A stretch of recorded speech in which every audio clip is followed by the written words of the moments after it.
I've just described what I'm going to do. Okay, so our task this morning is to draw the bones of the feet that relate to the spinal reflexes on an actual foot. So we get to actually find where the articulations of the bones are, and that allows us to be much more accurate with where the spine is. And I'll just show you where we're going to be finding. The cervical spine is going to be on this proximal flange of the big toe. Your thoracic vertebrae is going to be on the metatarsal bone here. And then you've got your lumbar spine, which is situated between the medial cuneiform and the navicular, which we're going to find here. And then we've got, it's hard to find the division between the talus and the calcaneal bone on the actual feet because it's covered in muscle, but we basically go halfway for the sacral and halfway to the base of the heel for the coccyx. So I'm going to draw all of these bones on Lucy's feet, and then I'm going to draw the markers for the spine. One more thing to note is I'm going to follow the arch of the foot, that medial longitudinal arch, which is basically where you've got the bony prominences, which should be significant in everyone's feet. So rather than going too low down or even too high, you have to follow the arch of the person's foot. Obviously, some people have a fallen arch and some people have a heightened arch, and you have to obviously adapt.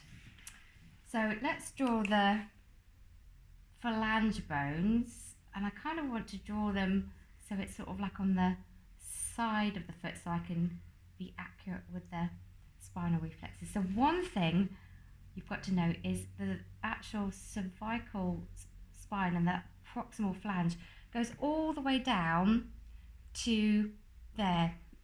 And what you can do is actually get the feet to articulate, so I can really feel where the bones join. The base of that proximal flange and the beginning of the metatarsal bone is there. So your toes are actually a lot longer than maybe what you can actually visually see. See, I nearly made the mistake of making it too short there. So that's the beginning of where you find the first metatarsal bone. So let me get my pink pen. Come on. Do you want to pop it on? Ah, there's the pink one. Let's do the metatarsal bone here. So we know where the fifth metatarsal bone is, don't we? Because we can easily feel it. All the metatarsal bones basically are in a line with each other. They're all the same length. So that gives me a good indication of the length of this thoracic part of the spine on that first metatarsal bone is there. Then I'm going to find the cuneiform and navicular. Now the navicular should be quite prominent. It's just underneath the ankle. Can you kind of see there's a bit of a prominence there?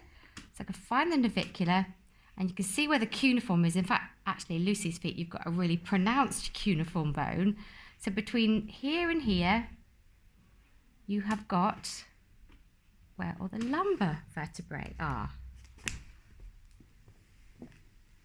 And then between here and there, halfway is the area for the sacral spine and the base of the spine being the coccyx. Bear in mind these two, sacrum and coccyx, the vertebrae are fused, aren't they? So they sort of make up all one area. Okay, so now, let's use the green pen again. I can pinpoint exactly where every single of the 33 vertebrae of the spine exactly are. Starting with here, that's C1, 2, 3, 4, 5, 6, 7. Then I've got 12 thoracic, 1, 2, 3, 4, 5, 6. She should kind of be halfway.